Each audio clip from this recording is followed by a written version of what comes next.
Yes, I'm on a little earlier than expected. We're waiting the arrival of our guest today, Philip Jones. It's going to be an awesome show. I hope you guys enjoy it today. Um, I think this is the first real interview Philip has done in a while, so I'm really excited. Hope you guys are just as excited as I am. I decided to get on a little bit early so that way we can get as many people in here as possible. Um, hey, Kip, don't worry, bro. I see you in there, man. It's all good in the hood. The fact that you're here is good. Thanks everybody for being here. We're gonna have a great show today. I'm eagerly anticipating the arrival of one Philip Jones, ex Scientologist. I I'm a little fangirly over here. I'm very, very happy to present this to you all today. So, Miss Sunrise Dawn, welcome. I see everybody in there. Kip is in there. Matthew the King, Ellie, JDSA, Mick T was in there earlier. I said Matthew the King, I think. Chichi Kana was in there. Hopefully, she'll be back. And if you guys have questions, feel free to put them in the chat for Mr. Jones. Um, I think this should be fantastic. MD, welcome. Nice to have you in here, buddy. Um, my interview guest today is going to be Philip Jones. He should be here any second now. And, we'll do some intro music and then we'll hit the ground running with uh, Mr. Jones. Chaos Coffee, welcome. Nice to have you here. I'm definitely going to have different questions than anybody else is going to ask. And speak of the devil, well, angel in this case, Mr. Jones, welcome. How are you? Oh, well, thanks for having me on. Sounds great. I think the sound is all good. We're kind of milling around, waiting for some people to get into the chat. This should be a great talk. You're not going to see a visual of me because I have no camera, but I'm glad you have your camera and everything looks good and sounds Yeah, good. So not great. I know the color tends to be a little bit. I don't have real good lighting here, so but it looks fine. You look fine. You definitely look better than I do today, Phil. So we're in good shape there. Moses, welcome. Nice to have you in here. I'm gonna do a little bit of intro music here in just a second. I know I promised everybody the interview at 12 Eastern, so we'll kind of wait for a minute and then we'll start there. Fab Daddy, welcome. Expecting a lot of people. Before we start, Phil, thank you so much for agreeing to do this interview. I hope you have a good experience and can come back later, maybe do a follow-up interview. It'd be really fantastic. But thank you for being yeah, here right now. I appreciate you having me on.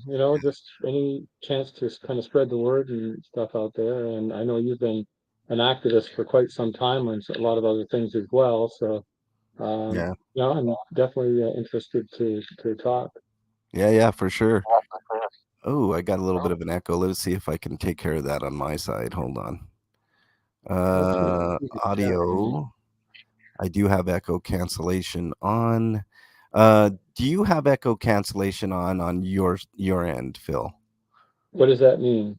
There's a little setting. I don't know if you see your little box there. If you click on the three um, uh, kind of The dots actually on the there should right? be a settings button. If you see the settings button, click on that. Yeah. Click on audio, and then there should be an echo cancellation button. Make sure that's checked. This avatar using camera is off.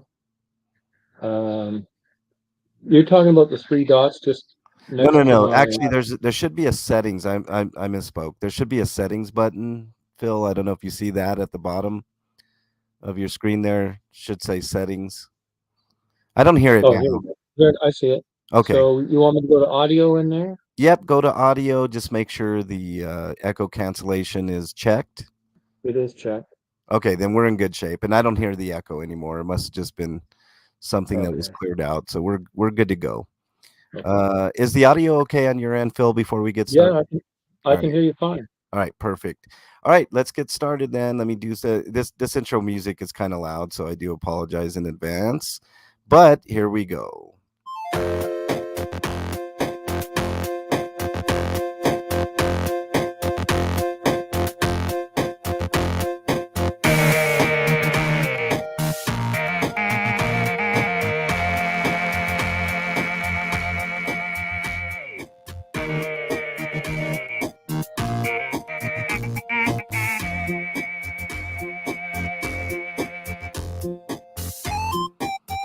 All right, everybody.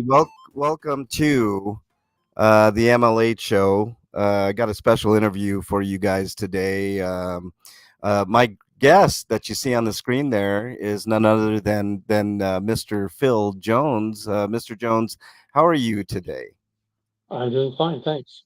All right, How do you? we're gonna get into the weeds of things here in a minute. Philip Jones, I don't think you really need an introduction. I was mentioning earlier in Natalie's stream that I'm fangirling over the opportunity to to kind of interview you. You're an ex Scientologist. What else do you want to tell the people about you right now, and then we'll get into the interview. Well, I really ex-Scientologist, but just a dad, trying to get his kids out of Scientology. So, we're just doing whatever we can to do that. And, there's a lot of people doing a lot of great stuff out there. So we're just trying to chip in a little bit. Yeah, yeah. I mean, everybody seems to be doing a pretty good job of it, Phil. And I kind of do want to touch on the protesting aspect of it because I did hear you on your channel talk about like what's the right and wrong way, and there really is no right and wrong way to protest as long as you're not hurting someone else. But what is your sense of what's going on there on the ground, like currently, as opposed to the way that it was back in the day? Well, I sometimes liken it to the old days when, back in the 60s when young kids were growing their hair. Those kids with the long hair. A lot of the young people, they may do it differently than we do, but they're out there doing it. And but I have kind of an analogy that's been kind of running in my head on this a little bit, as far as all the different aspects of what's going on, as far as the live streamers, the people out protesting, videos, a little bit of this and that. Um, some occasional disagreements here and there, but my view is this: like if you were in the trenches in World War I and standing in the mud and the dirt in a trench and popping up once in a while to, figuratively, I suppose we are, Hmm. popping up a few shots at the enemy. And the thing is, um, I'm not going to reach down, pick up some dirt, and throw it at any of the other guys that are this side, or maybe a live streamer this side, or the YouTube uh, guys here, and other people here and there. I mean, they're all fighting the same battle we all are. Hmm. And and I look around, and there's a lot of people that are a lot better shot than I am, and shooting a lot more fire off a few more rounds than I do, or a lot more rounds than I do.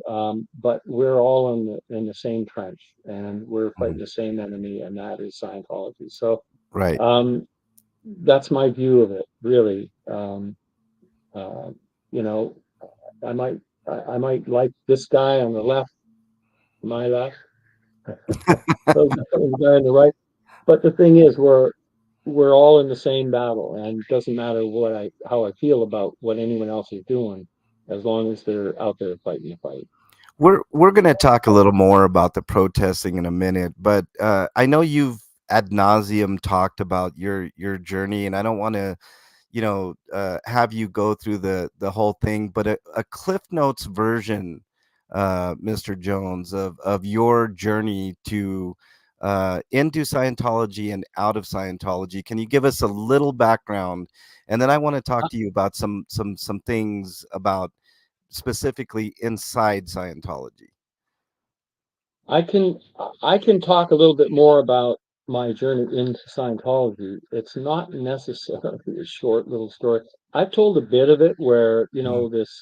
the Scientologist came to my hometown, and a couple of Scientologists, and did a drug lecture, and that's kind of how I fell into it. But there's a lot more to the whole story that I've never really covered. Um, if you want, I can kind of go into all that. And um, Well, there's a like I big, said, I mean, as much as you're comfortable with, if you, I'm an open book on this stuff. You know, anything that I put out there that might help someone else, Mm. I'm willing to put out there, and Sure, I sure. have nothing really that I'm trying to cover or cover up or not talk about. But my story actually would go back to the 50s. Um, my I was probably about maybe 6 years old. My dad had some issues, some kind of alcohol, substance abuse issues, and he struggled with it a lot. And I mean, he'd get violent, never hit us, but I mean, he would get kind of um, throwing things, stuff like that. But then he'd leave, he'd come back, he'd leave and come back. And once he came back once, and he had joined a cult. I mean, I call it a cult, but I guess it was a kind of a Hindu religion that he had bumped into on one of his sort of journeys around. And he came back and he was kind of settled for a little bit from having Mhm, gone into this thing. And, he was got a little shrine set up in his office in the house and stuff. And he'd tell a story. It was all like a Hindu religion that he'd gotten mhm, into. mhm, Um, and at one point, then when he left he ended up moving to India and he lived there for I think 35 years. But for me personally, I was never mad at my dad. I never got like upset that way. But I always had this thing where it was like this kind of hole there. mm. Um, sorry. It's okay. It's okay. Take your time. You know, we're Uh, so as I uh, so as I grew up in the '60s, I kind of sort of started looking. I think part of it was just kind of searching out for my dad, sort of mentally, spiritually, whatever you want to call it. mm, I started reading different books on, spirituality and stuff like that. And my older brother, knew that I was doing that, and I would read a book, and he'd say, "So was that it?" I said, "No, it didn't do it." I was just looking for something sort of specific that would kind of lead to it. But any book I read, I just found that nobody really had the answers. mm. And this went on for some years. I mean, we had stacks of books in the basement, and every book I read, my brother would go, "Is that it?" "No, it's not it." And then I think I was about 15 years old in high school, and I mean, pretty young, and I was naive as well, young for my age. So when my friends and I, we were all at a hockey game. I lived in a little town outside of Toronto, and um, we were on our way outside after the hockey game, and there was a bulletin board there, and one of the guys looked at it, and there was a little flyer up bulletin on the bulletin board about this lecture for, um, like on an anti-drug lecture or whatever. So I wasn't really that interested, but these guys wanted to go and kind of, oh, we'll just sit in. And we were kind of young and smoking a little bit of weed at the time, so we thought it might be kind of funny, interesting, whatever. Um, and so we went to this lecture, and I mean, just to me, it sounded really ridiculous, all the stuff they were talking about. And so did the audience. I mean, we never asked questions, but some of the people were asking some pretty pointed questions about it. And anyway, so I wasn't really that impressed by it, but they had food after, and 15 years old to eat, Mhm, so we hung around. And then there was something that one of the Scientologists said to me. We were talking to him afterwards, and it was just basically that there was this whole thing in Scientology about step by step to mm, higher state of awareness. And somehow, from everything I'd read and all this stuff and all the searching for all those years, it just clicked with me for some reason. And I thought, I mean, I believed him, even though it was a big lie. I was very naive. I was young. I mean, at 15 years old, your brain's not even fully developed. And I was somewhat gullible anyway. I always have been kind of gullible. so But so they there was a big conference coming up in Toronto, a lecture by, I think the guy's name is Benitez, the guy who started Narconon. And they invited me out to that. So I went, and I took the bus into the city and went to this lecture. And yeah, it was interesting. A big crowd. I was surprised. I mean, they'd rented a big sort of conference hall, and the place was packed. And the other person who was speaking there was Ruth Minchell, or whatever her name is. She had written a couple of books on Scientology. One was How to Choose Your People, which was about the tone scale, Hubbard's tone scale, and she wrote another one on children. And they were pretty popular, those books at the time. And eventually Hubbard just shut that down because he didn't want the competition of somebody else having books out there Mhm. and making the money. But anyway, after this lecture, the conference was over. I guess one of the original guys that had people that had come to the little town to do the drug lecture told me that there was a group, Scientology group in the town that I lived in, and they get together once a week. So he kind of put me in touch with them, and so I once a week I started going down to this guy named Al. Him and his wife, they would run these like weekly meetings, and they'd sit around and have coffee and cookies and talk about Scientology and Dianetics, and then do some group processing. And I look back on that group processing, and that was my first experience with hypnotism. I didn't know it at the time, but I tell you, that stuff was just, close your eyes, go into a low trance, just like it was just hypnotic. Mhm. Uh, but anyway, I went there, and some of my school friends knew that I was going, and they would, why are you doing that? I don't even know. Maybe getting something out of it. A funny story though. I was at one of the meetings once. I don't know, like I went nights, Friday night or something, and um, they made this announcement that they were going to have a clear coming from Toronto to speak, and I go, oh, this is awesome because that's what got me in. When I Mhm. read the Dianetics, what a clear has: perfect memory, perfect computation, perfect, I said the whole bit. I thought, oh man, I want to meet a clear. So, and there was another guy at the meeting, and he says, oh great, we can have a demonstration. Now I didn't realize at the time that he was talking about a demonstration on memory and computation, and I didn't know what was happening, but there was a little bit of panic going on. And they went out of the room, and then they made some phone calls, and then da da da da da. This went on for about 10, 15 minutes. And then Al comes back, the guy who runs the meetings, came back in the room and says, oh, something came up.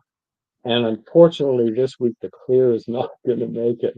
So I think they kind of got a little bit panicked about the fact that a clear can't really demonstrate perfect memory and perfect eyesight, perfect whatever, perfect computation.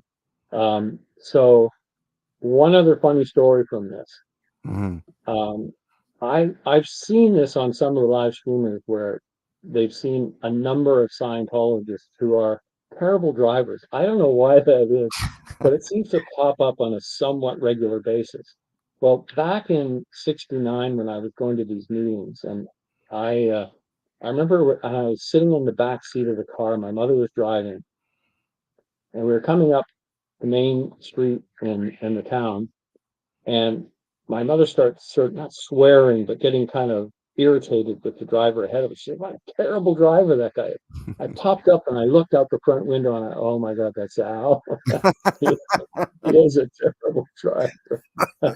So they've always been bad, I guess. I don't Wow. know. So But let, yeah, I'm gonna kind of stop you there because yeah, that's fine. I was rambling. no, no, Because no. there's a lot I of that want I've you to never explained. continue, but if I don't get Yeah, this out, then I'll lose my yeah, my point, Phil. Appreciate you telling us, kind of like you're in, and that goes to kind of what I wanted to talk about today. That I don't think very many people touch on when they interview ex-Scientologists and they talk about the organization and what they're doing, but I actually want to ask more pointed things about mental health. Now, you were 15 at the time when you kind of like, saw your way in. You just kind of told us kind of the the pathway that you got in there, and already I can tell that there was a lot of manipulation Yeah. on Al's part and whoever else was involved in getting you in there. So can you talk to us a little bit about maybe your mental state at the time? I know you were still developing as a child on into puberty and into adulthood. What was the kind of mental state that you were in at the time? And I know Scientology is kind of a high control group, which we'll talk about as well. But can you just talk to us a little bit about kind of what your state of mind was at the time? Yeah, I mean, definitely. That's one reason I thought I'll cover the earlier stuff a little bit because Yeah. I've never really gone over that. The early days and how, I'd spent so many years, and it was like, it was kind of a vulnerable thing for me that I had, you know, gone through. Like, um, it was like, I mean, I had a hard time during those early 60s and stuff when I was younger. Um, and, I definitely went through some depression and stuff like Mm, that in the early days. So once I hit Scientology, I was just really, really looking for answers, mm, something that would kind of get me up out of whatever funk I was in for all those years. Um, um, and do you think that Scientology filled the void of kind of like what you explained with your dad? Did was it at the time, was it the answer to kind of your your mental state? yeah, yeah, well, that's what I hoped it was, and it was always um, that hope, and I mean, they always made it sound that way, because it was always positioned very positively, so that there was no, there's this certainty kind of thing that they put forward that, yeah, step by step you can get Mhm, to that, and then on top of that there is the kind of the, I know people call it the love bombing, but it's that group that I always had, like, difficulty making friends when I was younger. So, mm, getting into Scientology and all of a sudden you've got kind of some people who are sort of along the same path, and they're expressing, and the people who want you to do the next course, they're always kind of, you know, trying to make you feel good about it and stuff like that. So, mm, um, yeah, I mean, and anytime you kind of hit anything where it was like, well, that didn't really do it, then there's always the thing of, well, either the next thing will do that, or you'll get that sometime up further up the bridge or mhm, whatever. mhm, Um, so there was always that sort of carrot dangling there, ahead. And then once you're on that path, and the thing is, if you get any kind of, um, anything positive, seemingly positive in the early days. Like, one of the things is when I first started, and you start off, one of the first things you do is the TR training routine mm, about communication, or the one where you sit in front of somebody and you stare at them for hours on end, and you're supposed to be able to. The idea is to be there comfortably confronting.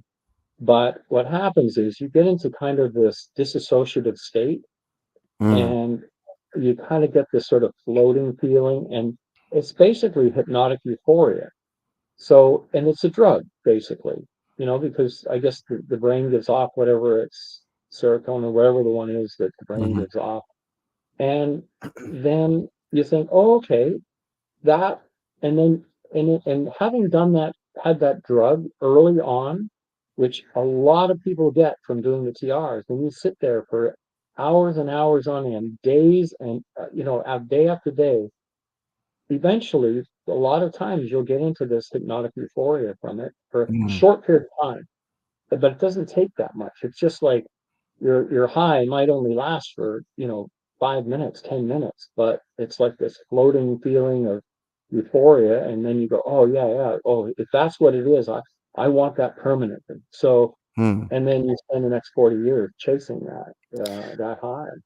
I was Well, gonna the ask you line right. I was gonna ask you, we're talking with Phil Jones, ex-Scientologist. You were in for how many years, Phil? just under 40 years. Got Just in 69 and no, actually, yeah, 40 years basically. wow. Um, it's an awful long time, Phil, and I can't believe you got out after all that time, and it's actually kind of a miracle in itself. But you just said something here that I think could potentially resonate with people that are still in. It's like a drug, right? It's that little bit of Absolutely. candy that you get that you you just can't get enough of. And then Right. And technically, yeah, it is a drug. I mean, yeah. the brain gives off certain chemicals. And when you get into that hypnotic euphoria that you can get, some people get it during the TR, some people get it during auditing.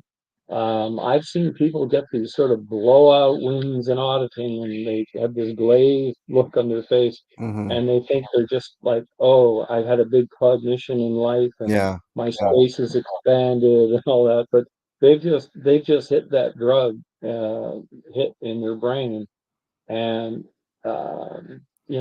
and Would then the promise of, yeah, you can have more, just would spend this. you would you say that Scientology preys on the addictive nature of what they do? Would you say that that would be like one of their main tactics is just to get somebody hooked on a little bit of that, as you call it, hypnotic euphoria? Uh, I've never thought about it that way, but that absolutely is what happens. yeah. um, it either they get it during an auditing session, or they promise it in a future auditing session. If they've had any taste of it anywhere along the line, Mm, and it's just continually promised that, yeah, you can get that high back, but you can get it permanently, where you're going to be, and they'll say all sorts of things around it, like you'll be at cause over life, or you'll be able to do this or have that or whatever. But ultimately, it's just a high. yeah. It's really. I see this as the biggest challenge for protesters out there and people that like ex-Scientologist is the challenge isn't protesting because anybody can get out there with a sign, and I highly encourage people to do so, especially with an evil cult like what we're dealing with here. But I think the challenge is actually reaching and making somebody within understand that that what they're doing is wrong, or maybe the process is wrong, or the overlords are wrong, but Yeah. that's, I mean, is that how you kind of see it, Phil? Because my That's goal, yeah, go ahead. I'm sorry. Well, that's a difficult one, because the thing is, when you're in Scientology, you've got the view that you've got the answers, all the other people don't. Hmm. The wogs, or whatever you call them, the people that are not in Scientology, uh, and there's a bit of that feeling of superiority. So when you if you look at some of the protests, and no matter what the protesters say to some of these people, Hmm. you'll see the smirks on these people sometimes. Hmm. They'll be like, yeah, because they're looking from a position where they think they're superior, and that they have all the knowledge in the world of how to be free, and that, the person who's trying to convince them is not just a lowly wog, or someone who Hmm. hasn't Hmm. uh, realized Scientology, but they're actually, even below that, they're a suppressive person. So they're considering themselves. So to try, to get a communication from, like, if you're in a position where you think you're very superior, and you get a suppressive person try and convince you of something, that's a really tough one to get through. Yeah. Yeah. When you're trying to communicate to somebody that's in Scientology, it has been done. And the thing is, uh, my wife and I were never in as strongly as a lot of people. Hmm. Even though we were in a long time, and in our heads we were never really as active as most. My sister, who still in, she's OT8. She was always the driving force. Whenever we were kind of in proximity, living nearby her or whatever, that's when, for me anyway, I did the most of the bridge that I ever did. My wife and I lived in Calgary for 2 or 3 years away from my sister and did no services. Even when we moved from Toronto and we moved to Florida, and I had it in my head, I go, yeah, if we go to Florida, we'll be living on the doorstep of Flag. We can't help but fall in the door and Mm, get all the way up the bridge. In the entire 25 years we lived in Florida, we never went on course there, got on it. You did one little course between us, a little sort of what they call a Div 6 course, which is like an introductory little mhm, afternoon course on money to see if it would sort of help boost our income a little bit. And that was all we did the whole time in 25 years. hmm, But in our heads, we were still Scientologists. We mm, put our kids in Scientology school. We had all our friends were Scientologists. We were worked for Scientologist owned companies. But we were kind of somewhat cringy. We were starting to drift off. And there was a point, even though we still had it in our heads, that we decided between us that we weren't going to do anymore. And I mhm, remember being able to tell my mother was always against Scientology. She stopped speaking out about it because my brother had kind of handled her on that to not speak out, which unfortunately we might have got kicked out. But I was able to tell her before she passed away that we had decided not to do any more Scientology, and I was kind of mhm. happy to be able to do that. Um, you know, I It think she was happy to hear that as well. I I would think that the final, the final goodbye, as I will put it, would be kind of a relief and also a deep sadness for you, Phil, because I can't imagine being involved in a group, whether it's like, to put it in like street terms, like a gang, or like in your case a cult, and then all of a sudden not have that connection anymore. Again, that's I, another hole. that is a tough one. I mean, all our friends were Scientologists, and family. Most of our family was. Yeah. But the thing that got us out is the thing that got me in. It was basically, uh, I started looking at some stuff towards the end there, and then watched that video that Mark Bunker had done with Jason Begay when he said, "Yeah, tell me I'm motherfucking clear." Yeah. And that was it for me. It was a switch right there, and I go, "Wait a minute! I got in from the definition of clear Yeah. in the Dianetics book. That's what I wanted all those years. I Mhm. wanted the perfect eyesight, the perfect memory, perfect computation, Yeah. and all of that in life. And when I realized at that point, it took me all those years to finally for someone to say, "Well, show me one." And I Mm. go, "Wait a minute!" In all that time, I'd never met a clear that had any of those attributes. Yeah. Yeah. I And would think got me out. yeah, I would think for me, reading Battlefield Earth would turn me away from Scientology, but that's just Yeah, me. for some, but when your head's in it that much, Yeah. it's a tough one. Yeah. Because you get your own, you start programming yourself on it. I mean, you have these Mm. little editing statements in there, like, um, why is that not that? And you go, well, yeah, because there's that. It's like things that you've heard along the way. You just do this sort of self hypnotic thing all the time. Keep your 2 hours in. Don't let that come in or push that thought away or Right. whatever. Just you know, um, I was out at the Denver org a few days ago, and one of the things that I've noticed, and I know I've heard people explain this to me, but it still to this day doesn't make any sense to me. Why do Scientologists not like to be on camera, Phil? Because they will turn their head away, they will do everything in their power to not be noticed by a camera. And to me, it's kind of silly because there's cameras everywhere. You know what I mean? Like you can't avoid it wherever you go. yeah, especially around the Scientology buildings. Yeah. I know when we were protesting once at author services for the Battlefield Earth relaunch, and I had a camera on me. And the OSA, Ed Parkin, the OSA, my OSA handler, said, "Is that a camera?" I said, "Yeah, it is." "Oh," I said, "What are you talking about? You got cameras all over here." Yeah. I, and they had a drone they put up over my head for a while until the police told them to take it down. But the thing is, why a Scientologist doesn't want to be on camera is I don't know actually what the answer to that is. Mm, Um, I sometimes it's hard to put my head back into that being a Scientologist thing again.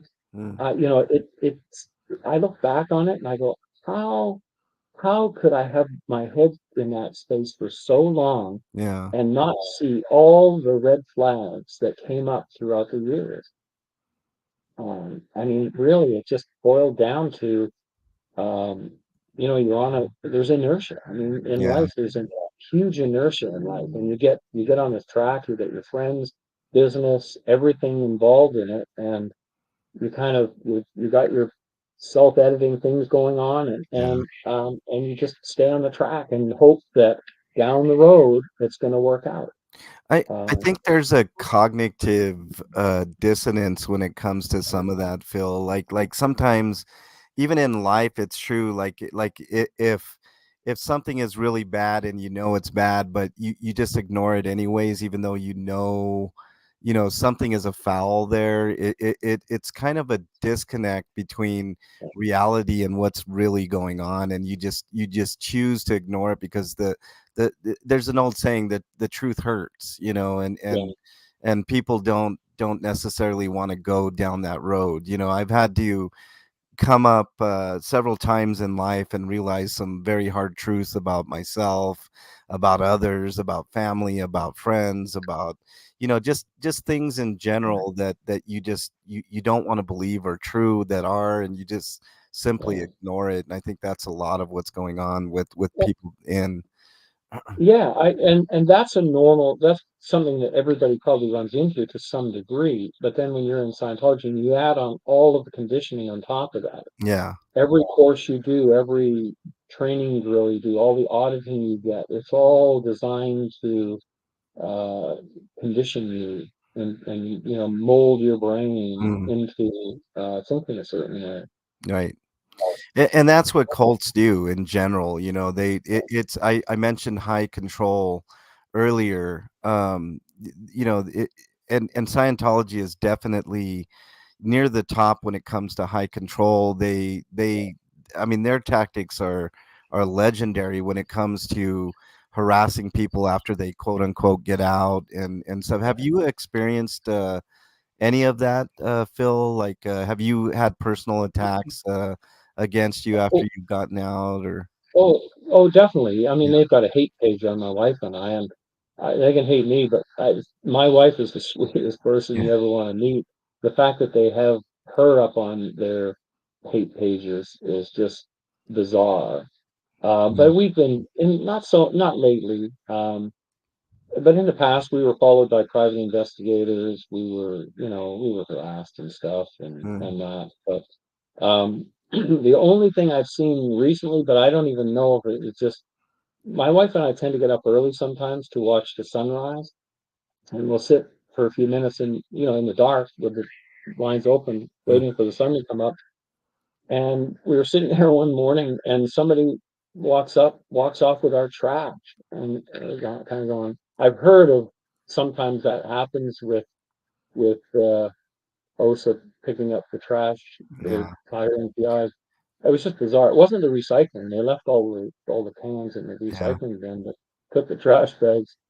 I don't know if it was OSA or not, but it was just yeah. bizarre that Well, somebody it would is kind walk. of weird. I mean, people don't normally do those type of things, so you can make the logical assumption it was probably somebody from OSA or Scientology. And, and that was right around the time when we did the recent billboard. So Yeah, in I LA, I had just been back and forth to LA then, so they might have been just kind of trying to figure out what we were doing. yeah, But here, we've been back in Canada for 5 years, and really, aside from that, I haven't noticed anything at yeah. all. So I don't know. I mean, we've still got the hate pages Do out do there and you do whatnot. you think that you have some form of PTSD, Phil, from Oh, Yeah, definitely. My wife and I still battle that, even after being Yeah, out for 10 years. yeah, A lot of it has to do with the words and stuff like that. You know, you kind of, and sometimes the mindset. And the amazing thing is that even if you know something is based on that conditioning, it's still hard to fight it. yeah. You know, there's some things that we were conditioned throughout our Scientology career um, that I now you kind of look at it, okay, well that wasn't right, but try to fight it. It's not Mm, that easy. Some of the mm, things are difficult yeah, to kick, even knowing that they're there. You know, yeah, so I don't know whether that's considered PTSD or not, but um, definitely there's things that still affect us for sure. yeah, yeah. I want to get to some questions that chat's been asking, and I've kind of been ignoring chat, but I do see you, chat. Our guest today is Philip Jones. He's an ex-Scientologist, almost in for 40 years, and finally, I don't know, by some miracle, got out. A lot of resilience, a lot of. I think Phil's story is absolutely amazing. I don't want to get too much into it. I want you guys to subscribe to his channel, and he has some great videos on his experiences there. So I'm not gonna. I am very detailed when I interview, so I'll try to temper myself a little bit, Phil. I could probably keep you here all day. Well, ask me anything. I'm here to support you as well, and I Awesome. appreciate having me on. So, Yeah. anything you want to ask me, Let me get I'm caught up in chat, and then I want to talk about the okay. billboards, Sure. Phil. Anna Yep. from Canada had the first question a while back. I hope she's still here. She says, I saw the video you posted yesterday, which was beautiful. I saw in the comments you mentioned that you are still in touch with your grandkids. Can you please let us know a little bit about that? Yeah, yeah. Our That video was actually made by our son. He's still in the Sea Org, and back when we were still we were, I think at that time, we were under the radar. We kind of got out in 2009 in our head, but we stayed under the radar, meaning that we didn't want to tell anyone that we were out because we didn't want to leave family. So in 2012, we were in LA visiting the kids, and they managed to get a day off and spend it with us, which was really nice. And we had flown our grandkids out from Florida. Those are the two young ones in the video. And we kind of all went to the beach and hung around. And the our son is very creative. He's a musician and he works at Celebrity Center, but they don't let him play guitar anymore. He hasn't been, I think. So he made this video, and I had a copy of it sitting there for so long that I came across it just a couple of days ago, and I thought, it was a good memory, and it was like I broke up a few times. Yeah. Yeah. I know it has to be tough, Phil. I I can't Oh, imagine being away from your kids so long and being to have that disconnect. I actually I can't imagine it. I have kind of that disconnect with my daughter, and it's a really rough thing, and I get it. yeah, It's tough. yeah. I Let's mean, after all this time, it's still tough for Yeah, kids. But as far as the grandkids go, we're still in touch with them, and they've never been in Scientology. So, and uh, the two kids that are in that video, that's back in 2012. Our granddaughter now has her own kids, so we have great grandchildren now, which is wow. really nice. And we went down last December and spent a month down there with them, and that was really nice to have them Yeah, there. I'm sure it was At awesome. Christmas, we were there at Christmas, watching the little kids open presents, and oh, it was just priceless. Really, Mm, I our great grandson, 6 years old, I think. Um, we were sitting there, and he says, "Do you want to see my room?" And I said, "Oh, okay." So we started going up the stairs, and he's ahead of me. And he turns around and comes back down and takes my hand and says, "Sometimes old people have a hard time climbing stairs." And he walks me all the way up the stairs. Wow, that's amazing. That's amazing. That's a great story, man. Like to be helped up by a grandkid. That's just that's Yeah. really good. All right, let's get to this question by Windy City, who, by the way, I will have an interview with tomorrow. Wendy asked, in the early days, were you seeing or hearing anything negative or contradictory from external sources? And I'm assuming you're talking about the any protesters back in the day, Wendy. I think that's what he meant by that. Um, Very little. The one thing in Scientology is that information is really um, uh, compartmentalized, I guess is the best way to say it. Um, I was the first one in my family that got in, and then my brother came in after that. Apparently, my mother had a huge disagreement with Scientology and written a letter to a newspaper.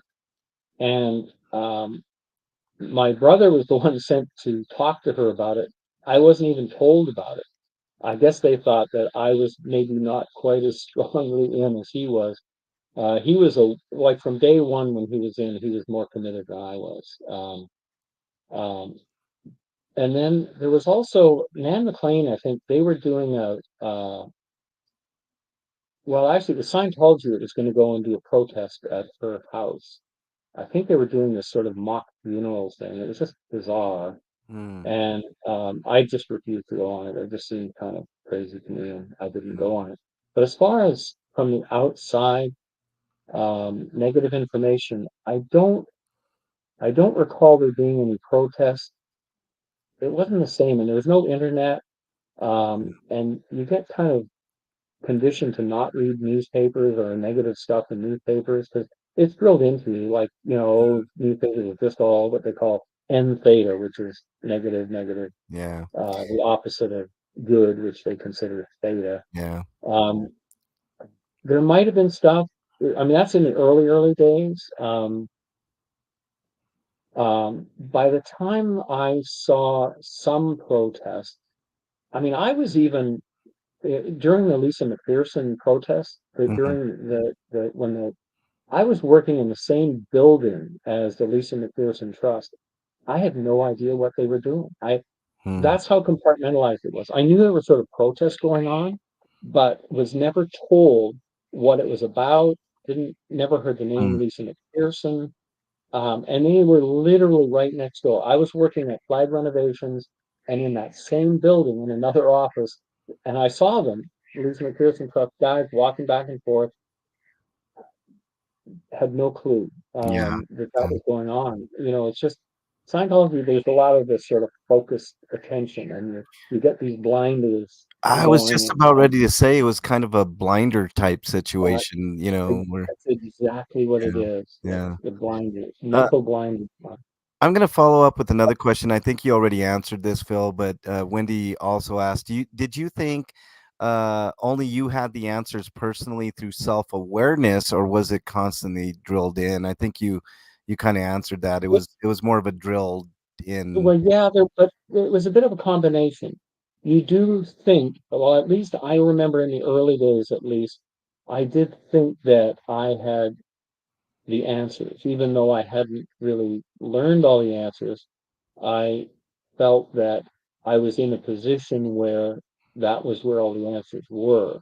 So I did have that feeling. So there was a bit of the both. Um, so, but I think that as far as myself having the answers, Mm, um, later on, I don't think I considered that because in my head, so much is the fact that I thought that Scientology probably still had the answers, but I just hadn't come across I hadn't gone far enough up the bridge or whatever, because it was yeah, always get them on the next level. Oh, the next one will handle that, whatever. yeah. MD, Um, yeah. Thank you, Phil. MD, thank you for the super chat. Really, Really appreciate it. I'm trying to get caught up on chat here. I got 50 things going on, and I really want to concentrate on Phil and stuff. But I do see you in chat. I really appreciate it. And Laura's in there. Laura's another person that left Scientology, and one day I hope to get Laura on as well to talk about her experiences as well. I see Yeah, I understand her ADM. dad's still in, and that's sad. I definitely want to talk about MD Media because MD Media is doing something incredible, Phil, and I'm sure you're familiar with his posting of flyers specifically he, for. he's amazing, actually.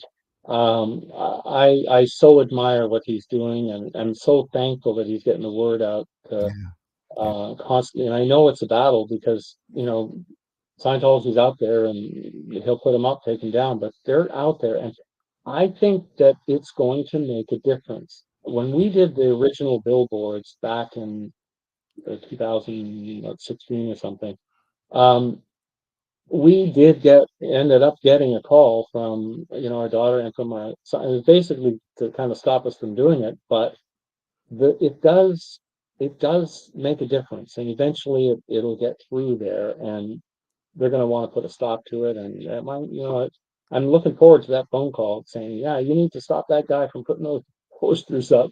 I said, mhm, okay, well, let's talk about that. So it's going to get through. I know it's yeah. going to get through. I feel the same way, Phil. It's like when I go out to the Denver building, it's not quite as bustling as the Yeah, LA, the Blue Building, or some other orgs. But my thing is, I want to at least get one person out, and the way that I plan on doing it is offering a free lunch. Because it yeah, basically starts with a conversation. And yeah, I know I'm not as knowledgeable as some when it comes to these type of things, but sometimes it just takes a person to just talk on a personal level. I've always said it. I don't think the people within Scientology for the most part are evil people, or they're just victims of circumstance. Now I know as it yeah, goes up to change, it changes a little bit. Obviously up at the top is David Miscavige and his minions that are really the real evil culprits of the whole thing. But I guess my question to you is how far up does it go before you really start to see the evilness of the actual evil people in Scientology? it happens at any level. You're going to get fanatics in there. Uh, I mean, my sister, I don't think she's ever been on staff, but she's fanatical, and she's the one basically that got us kicked out, and she turned us in. And so um, there, and all along the way, I've met people who were, Scientology is a cult, and it's going to attract some crazies, and it has. I've seen them over the years, and you know, people who run this like crazy control, and maybe I don't know whether I'd consider them evil people, but I think that they fit into the permission that Scientology gives them uh, to lord over others in Mhm. a bad way. Yeah. To me, there are a lot of parallels to slavery that nobody has touched on, Phil. And obviously we know the evils of slavery and why it's a bad thing and stuff, but nobody really has made that. I know I have, but nobody has really made that connection that they're really using people as slaves to their ends, to their ultimate goals. And I think that's a part of Scientology that I think the protesters need to harp on a little bit more. It's to me it's like a slave camp, or a sweatshop, or things of that Yeah, nature. I know you talked about a story on I believe it was your last live, Phil, about a kid that was standing on top of something to wash dishes and stuff. And it to me, it just, I mean, you're using child sweat labor to do yeah. that type of stuff. I don't know if they do that anymore, from my understanding. I there may still be. I don't know if there's probably still kids in the Sea Org, but not maybe not that young. I honestly don't know.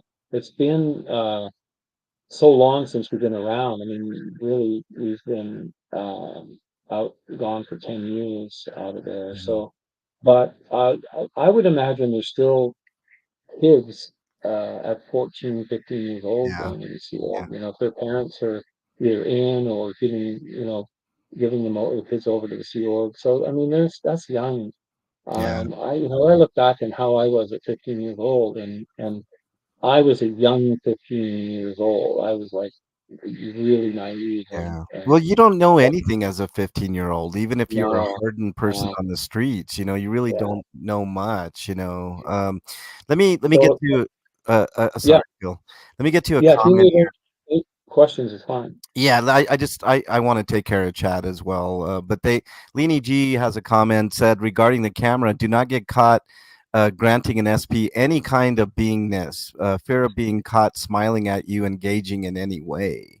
So I think it's more of a fear of reprimand than anything. You Are know, there severe that's a consequences? good Yeah, are that's there a good severe? point. I'm That's a good sorry. point they've made right there Yeah. because um,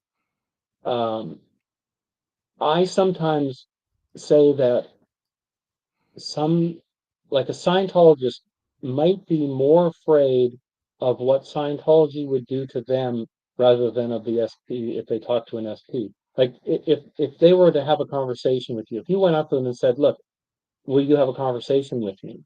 They might say, "Well, no, I'm not interested." And in the back of their mind, whether they think of it or not, one of their fears is that if they're seen talking to you, they will be punished. Mm, And and even if they're not, they might be afraid of you a little bit because you're an SP and they don't want to have any of that effect. But really, they're going to be a huge part of that is their fear of being punished by Scientology, and that might also lend itself to the camera thing too. That if they're allowing an SP to get their picture or their image or video or whatever, but um, I would think a better question to ask a Scientologist instead of saying, "Would you have a conversation with me?" It would be to say, "Would Scientology allow you to have a conversation with me?" And then they can kind of go, "Oh, of course they would." Well, then let's talk. mm, Maybe I don't know if that would get through or not, but that might at least diffuse that back of their mind thing about the fear of Scientology mm, and having a conversation with you. mm. Uh, Gimmickless has a question here, and actually, this is a good question. He says, "If you don't believe in Scientology now, do you believe in anything now?" Oh, no, not really. Yeah. I'm not. I'm not. I believe in um, you know, living a good life, basically, and trying to do good. I don't think I need to.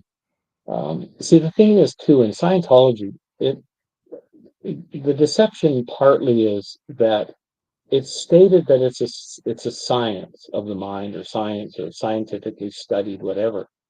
But in reality, it's a belief system because it doesn't work. Then all of these Scientologists, and if you ask a Scientologist, oh, if you say something negative about them, they'll say, "Oh, you're attacking my beliefs." But it's not a belief system, supposedly. Mm-hmm. I mean, it is in reality, but so when a Scientologist said, "Well, you're attacking my belief system," the answer to that should be, "Well, it's not a belief system. You're attacking my beliefs." Well, it's not a belief system. Scientology is a Mm, science, apparently, supposedly a science, and you can prove it. Well, prove it. mm, mm. Anyway, Got I another digress. question here from Flea Factory. She says, "As a Scientologist, do you consider non-Scientologists to be quote lesser beings?" I would. I mean, it's hard for me to speak to other Scientologists, but Um, probably at least to a small degree. It's not that necessarily thinking that they're lesser beings, but that you have the answers and they don't. But it's similar to like a lot of religions where, you get a certain sect in a certain religion where Mm, ours is the only one that works and everybody else is a heathen or whatever. right. So It's just similar to that, I think. Um, Yeah. not Another really. question. Another question from Anna from Canada. Do you hold on? Let me put it up on the screen so you can see it as well, Phil. Do you know other Canadians that left Scientology that are speaking out? I know Escape the Cultiverse and PTS for Life. As a fellow Canadian, this really hits close to home. There are others out there, and I've been protesting with some of them in Toronto. We and Cambridge. We did a protest out in Cambridge, Ontario, where the one of the main ideal orgs. There's only two ideal orgs in Canada, and Cambridge is just outside of Toronto. Why they put this ideal over there instead of in Toronto, I have no idea, but it's the Mhm, main org in Canada. So when they had their May 9th event, which was on the 11th, but it's the celebration of the anniversary of Dianetics. It's one of the major events in the year that Scientology will have.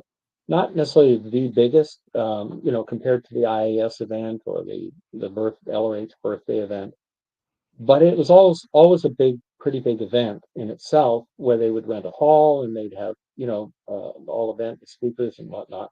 So we went out there to Cambridge to protest with a number of well, they weren't all ex-Scientologists. Some of them were never in. Um, my wife was there with us, and she counted every person in every car that went in, and the number was 20 of mm, people that arrived there. And that is just how meager. That is the biggest org in Canada, and they could get only, and out of those 20, it could have been that a couple of them were staff. So, yeah. but at most, 20 people arrived at a major event in Mm, the biggest org in Canada. So, not much left up here. yeah. The Stabbage hates Canada, though. If Hope you that it. Yeah. Go ahead, Phil. that story about I think it was during that whole musical chairs thing that Mark Peevely talks about. One of the big threats that he made to these guys, that if they, if they fail to do whatever, that he'd send them to Canada. So that's the worst place in the world. Wow. Uh, Wow, nothing could be further from the truth. Our Canadian neighbors are amazing. I know a lot of people in the United States like to make fun of Canada, America's hat or United States' hat, and they just yeah. come up with all these stupid memes. But people are people. I mean, I have many Canadian friends, and I just don't understand that comment at all. It's not Well, funny. I think what it stems from is back in the Snow White days, after all that Mhm, dust had settled, there was the Canada part of it, and there was the raid on the org in Canada with 100 police officers, and 9 people were charged and mhm, convicted, and including the church itself was charged. And the only time a religion in Canada was ever, or church or whatever, was charged and convicted of a crime. And Miscavige had to testify during that. He did mhm, terribly. And I think that he was just so embarrassed that he now hates Canada. I think that might be what it stems from. mhm, mhm. Anna from Canada says your story is important. I love seeing you in chats recently. Please continue to speak out. I don't think there's any doubt that he will continue to do that. Anna from Canada and Amber Vanass says being a kid in the Sea Org is really hard because you have to be an adult now. No crying, no complaining, no going to bed at a decent hour. It's really hard and rough. Yeah. Um, Well, I never was in the Sea Org. My wife and I were both for a short time in the early days on staff, which in itself is difficult. It's not like the Sea Org, but I mean, you're working these long, long hours for virtually no pay. I mean, you go at the end of the week having worked a long week, and I remember pays of $2.41, $4.51. Get a little envelope with a little cash and go, what am I going to do mhm. with that?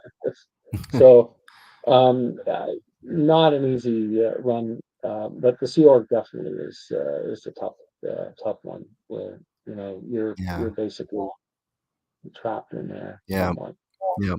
I think that's another real danger. There is a big difference between being a public Scientologist like yourself and a member of the Sea Org, which I think is akin to a science fiction naval fantasy. I don't know if that's an And apt description of it, Phil. But I kind of, I mean, everything that I've seen and heard and read, it seems like L. Ron Hubbard's fevered dream to have a bunch of people dress up in naval gear and pretend that they're, you know, some sort of, I don't know, navy type thing. Space Navy.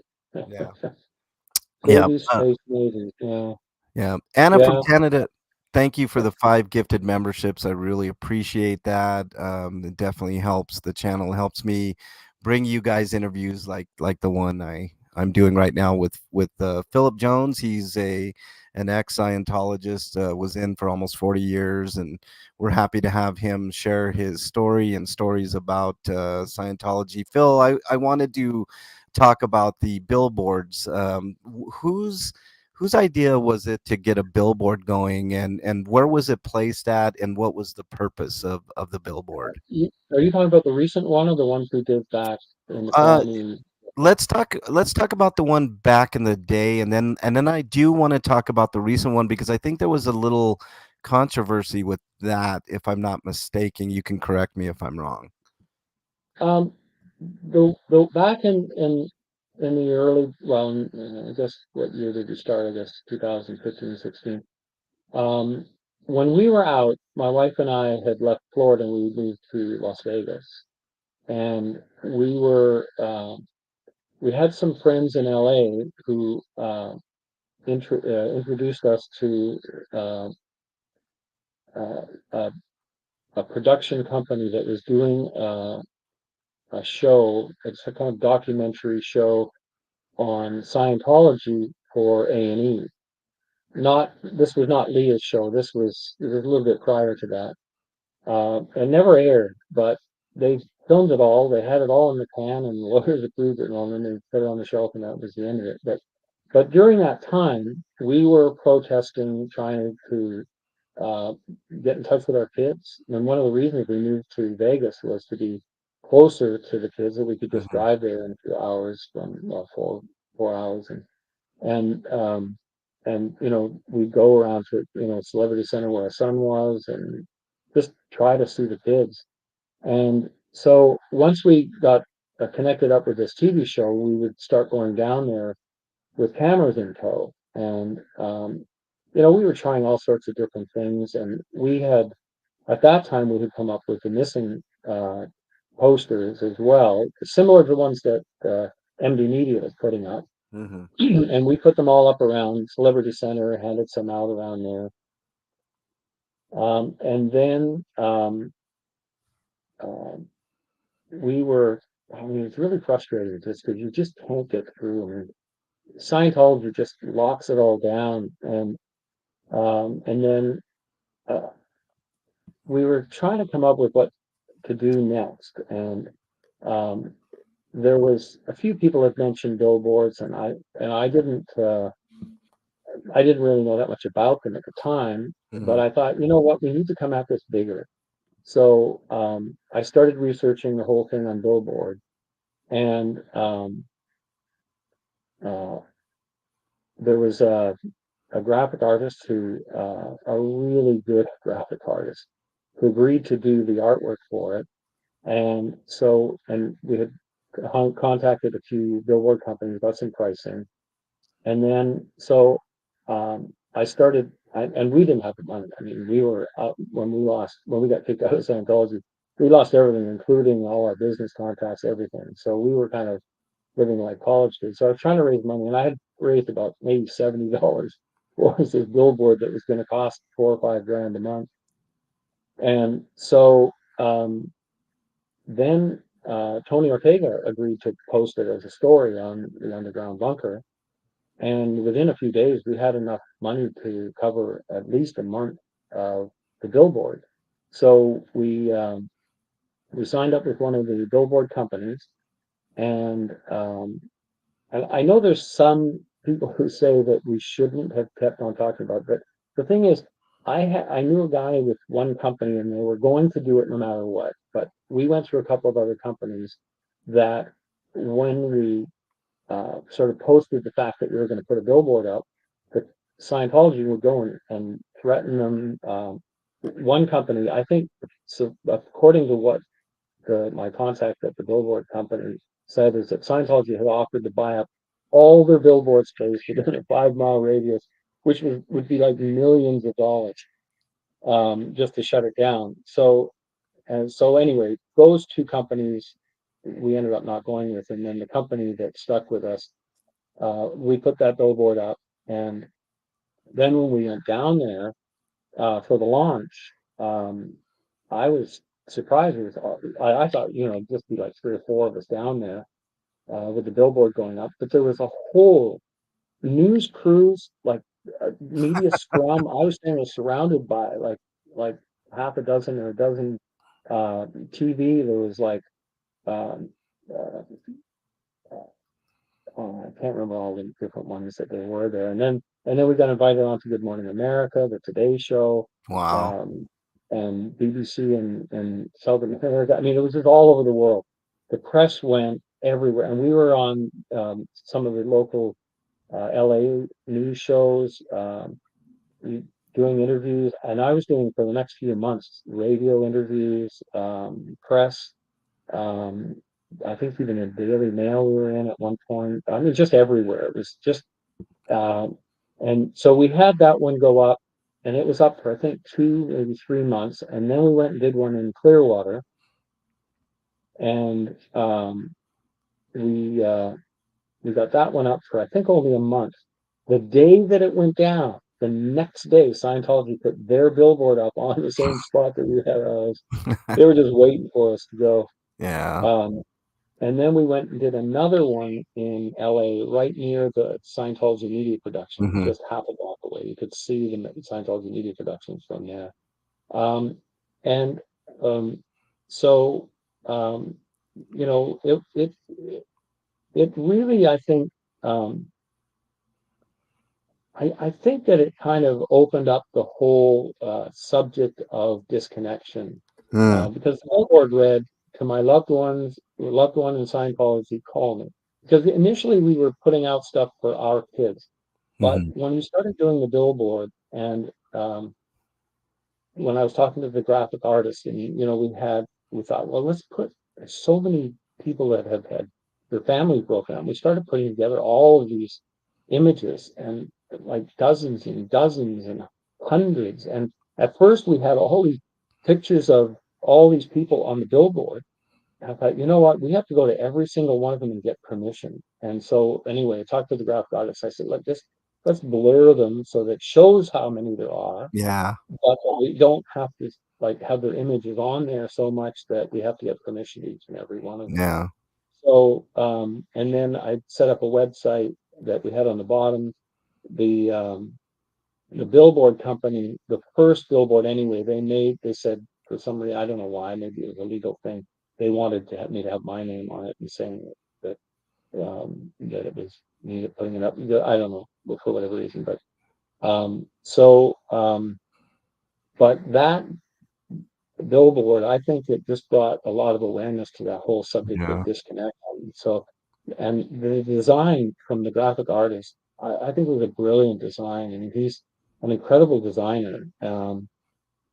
So when, um, so then recently on this newer one, last December when we were in Florida, um, I was asked, the Aftermath Foundation wanted to be a billboard, and because I'd had experience in doing it, they asked if I would set it up. Hmm. And I agreed. I thought it was a great idea.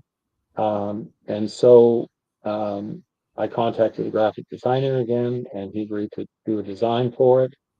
We, uh, we contacted, we were living in Canada. We're living in Canada, so they had some people in LA that would sort of scope out some different locations and billboards. And one of them I was familiar with, that one right near Big Blue. And it was also a company that I had dealt with, and they were the same company that put up our billboard in Clearwater. So I thought, well, we shouldn't have any problem because they've dealt with us before, Hmm. dealt with me before anyway, and putting up a billboard. So um, we got the artwork done. We sent it off to the billboard company, and the rep, I talked to the rep. I was in touch with him, and he said, "Yeah, I love the artwork." And he says the whole company, everybody in the office is behind you guys. It's really good. And so they got the printing done and they set it up. I got out there for the launch, and as they were putting it up, the guys spoke to the guys from the company that were putting the billboard up in LA. The recent one, it was basically saying, "Need help leaving Scientology? Call us." And the phone number for the Aftermath Foundation and the Mhm. website, Aftermath.help. So, and the guys from the company were really good. They said, "Oh yeah, disconnection, horrible, family. It's all about family, family, family." So they were really supportive. And the billboard was up for a day, and then I get a call from uh, my rep, and he says, "Oh, the manager wants to speak to you." So, okay. So anyway, get on the phone on a conference call, and the manager's going, "Well, there's some people that don't really like your billboard." Didn't say who, but you just Kind know of the that that's point. Yeah, putting the pressure on. yeah. And they said, "Well, look, you need to look for another spot, somewhere not so close to Scientology building." And so I said, "Okay, send us some locations that you guys have, and we'll scope them out." So they sent some locations over. I drove around to each and every one of them, and they were nowhere near any Scientology buildings. They were just like boonies. And um, but at the time, I was like, I had booked 4 days in LA, and my plane was going to be leaving, so I had to go. And then I wasn't able to kind of coordinate. So in the meantime, it only took that time when I was just off the path just for that Mhm. short period of time, and then overnight, apparently at 1 in the morning, They took it the out. company went down there and took the billboard down. Wow. Um, and they sent the money back in an envelope, no explanation, nothing, just. And people have asked, well, didn't you have a contract? Well, every billboard contract you ever sign, I guarantee it's going to have on it, well, we can take it down anytime we want. Yeah. Yeah, yeah, They always leave that option for yeah. themselves, that if there's any controversy or anything come up with. 100%. Well, they just wanna avoid the controversy. It's not that they were wrong in Yeah, doing what they did. They just, yeah. they didn't want the controversy. So, They didn't want it. And even though we know that Scientology would not have sued them, they don't know yeah. that for sure, Yeah, they and don't they don't they want can't that. be sure. They can't be sure of that, and they're going to go, "You know what? Do we want that big fight on somebody else's behalf?" So, Yeah. you can't blame them really. So, Right, right. it came down, um, and so, but I mean, it got um, some attention. It got some attention during the short time that it was up, at least, and Yeah. No. we'll try to get that message out there again. Yeah, for sure. V-Bombs ask a question. Sorry, V-Bombs. I'm gonna No, try to get caught up in chat here. She asked, with all the evidence against COS, why do you think our Canadian and U.S. governments haven't prosecuted? Um, I think it's okay. probably money based. Phil is probably It is to a degree, yeah. but now here's the thing in Canada. In Canada, there's no religious exemption for minimum wage here. And there's a Canadian minimum wage, I think it's $16.63 an hour. So in Montreal, Canada, there were some ex-Scientologists who had left staff.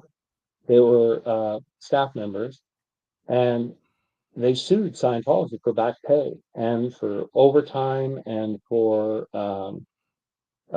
holiday pay, because Scientology doesn't pay. They Hubbard came up with this units system for paying staff, and it's basically after everything is paid, most of the money goes up lines.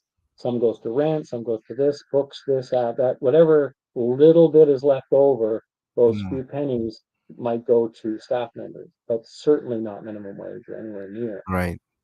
So these ex-staff members sued Scientology, and they won $900,000, I I and that's remember been done. I beg yeah, your pardon? I said I remember you talking about that, and that's absolutely amazing. and that's happened 3 times now that the Scientology has been sued, and I don't know the exact uh, numbers of what has happened because they always settled on these things, and so there's all whenever things are settled, there always get an NDA involved. Yeah, of But course. I know that the 3 times that it's been done has now we've contacted the government and trying to get some action going to for them to implement or just put a little pressure on Hmm. Scientology for paying their staff members minimum wage. But it is a little difficult because they do give priority to those who have just come out and have a claim, Mm. and there is a limitation, a number of years limitations on it. So you have to kind of find the ideal is to find somebody recent who's come off staff who's willing to put a claim in. Yeah. So that's still a possibility, but we're still working on it. We're getting more and more people to kind of complain to the government about it. Now, in the States, I think that it's probably a factor, like you say, of money and time. If you Mm. take any government person, let's say in the IRS, who wants to go after Scientology, that's the rest of their career right there. That's what they're going Yeah. to be doing for the rest of their lives because it's going to be appeal after appeal after appeal, and they're going to be tied up in that for the rest of their Yeah. career. And they're going to be harassed. They're going to be at home. They're going to have their trash gone through. Hmm. PI's going after everything in their past. You kind of go, do they want to take it on, money? And I don't, and I think as far as the FBI, maybe I don't know on that one. I know that they've probably got files and are doing some investigation, but they also probably need something fairly current too. Well, I don't know on the and there may timeline. be a few Scientos that are in higher ranks in the FBI and other things that we don't know about, Phil. So that's probably why it's getting gummed up here in the United States. I mean, there's corruption everywhere, and that's part of what I do too is expose corruption from a local level all the way up, to federal Yeah, level. But I think at this point it might be difficult for Scientology to actually have a plant that high up that would have that kind of influence. mm, I think it is probably more along the lines of just they've got stuff going on, and in the scheme of things, they're going to look at Scientology as being a small fish. They got less than 20,000 members. yeah, yeah, Yeah, they got a lot of money, but what are they doing out there that's harming? They build buildings, and yeah. they're not out there. I I I could don't know.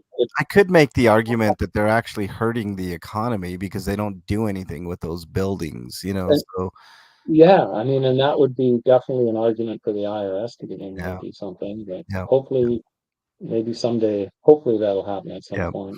In the Susan meantime, Yep, yep, go for ahead. sure. No, Susan P, thank you so much for your gifted memberships. That's always appreciated. Chewies, thank you for your membership. I really appreciate you joining the Monster Squad. Magnus, welcome. And then there was one other person, I think Anna from Canada, another 5 gifted memberships. I really, really appreciate it. Gimmickless says his story is basically the same as what I already pointed out. No one will change their mind until they are ready. I think that's pretty much true for almost anybody that's inside a cult or inside something that they can't get out of. It's like it's akin to an abusive relationship. Phil, would Yeah. you agree? A Yeah. 100%. That's exactly to a very large degree what it's like. I mean, maybe you're not getting the physical abuse, although some people have had physical abuse in Scientology, but it is difficult to get people out. But the thing with the protesting is, I'll say, look, protesting is not always about getting people out. Hmm. Protesting is an expression of disagreement of the abuses and activities of an organization. Yeah. And protesting has been done for years and years and years and effectively. You know, from just standing out there with a sign peacefully, sittings, it's just to bring attention to the abuses of an organization. Yeah, that's the point. And Ellie yeah, brought that up, Phil. She said it's the protest is much more than helping people leave. It's about education to help people not to join. And I think, right. And that's yeah, one thing about a lot of the guys who are out there live streaming have these huge followings of young people. And young people has always been a target for Scientology. So educating all those young people about the dangers of Scientology is a great thing, and they've reached millions, literally millions of people out there from all the live streaming. Yeah, yeah, for sure. Amber has a comment here. I remember when the blue building was open and welcoming. I remember there would be lots of Scientology public that would play with you if you asked them while they were waiting to go into session. This is something that I find really odd, Phil. Like at the Denver Scientology building, and I've noticed this at all the Scientology building. It says all are welcome, but I guarantee if I were to walk into that building, I'd be trespassed from that building because I've made quite a bit of noise here in Denver. Uh, there is no sense of everybody is welcome from the outside. How is it from the inside? Um, I don't know what it's like now because I think that they've basically been shut down to a large degree by the protests. But during the time we were in there, the whole thing about all are welcome was, I guess, twofold. One is the statement is what other churches say, so they want to look somewhat legitimate Mm, in the public's eyes, like, oh yeah, we're open to everybody too. But there was a thing, I suppose, where some they would say they would want people to walk in the front door so they could kind of, there was a whole statistic called bodies in the shop, and the more people walking in the front door, the better. Nowadays, they'll lock those front doors if there's people out front, and the only people that get in are people that come in with a body louder. I mean, there's somebody going out there and talking to somebody and bringing them in. So it used to be to a degree, all are welcome, but mhm. even then, if it was a known SP, a known as suppressive person, they would not be welcome in there. And or Yeah. a reporter or a psychiatrist or a police officer now they tend to ally with them, but I know there was a time when they didn't really get along with the police as well. They didn't like Mm, them anyway. Anyway, depends yeah. maybe on the old, but yeah, nowadays not all are welcome. Right. Oh, Right. We're SPs, Phil. We're yeah. yeah. Oh, yeah. Uh, Matthew has a question. What are Phil's thoughts on Danny Masterson? Was there a cover up? Oh, yeah, definitely. Scientology um, uh, does cover up crimes. I mean, it's all in. You're not allowed to report a crime or anything going on like that to law enforcement. They want to handle it all inside, and because it's to them, they look at it as a public relations thing. Mm, Um, and I've heard things. Well, let me see. Let me go on what I've seen. Um, if there's something negative going on in an org, they want to get it out of the org. Like if somebody is even having like uh, a psychotic break or something, mhm, the first thing they'll try to do is either get them out of the org or somewhere else if they can, um, or closet them somehow. I don't know, but I saw that once where yeah, somebody and it would just get them out right now, sort yeah. of thing. So they're going to cover it up. I mean, the whole thing with Daniel Masterson, and I was amazed actually that they took it as far as they did. Once they were sort of standing behind him, um, I guess that they had, to switch gears at that point and sort of say, oh, well, no, now we're kicking him out. But there's also the fact that his whole family, I think that they were worried about maybe creating another Leah Remini. And also, if Mm, Danny Masterson if they had abandoned him and he got off, then he might have turned against them, and then they would have a really a bad time about that. So yeah, that might have been one of the reasons they stuck with him. yeah, yeah. Uh, Detective Aludo ask, what can protesters say to Emily and Mike to possibly get them thinking besides the usual "call your parents" line that a lot of protesters leave? Wow, that is a really good question. I honestly don't know the answer to that.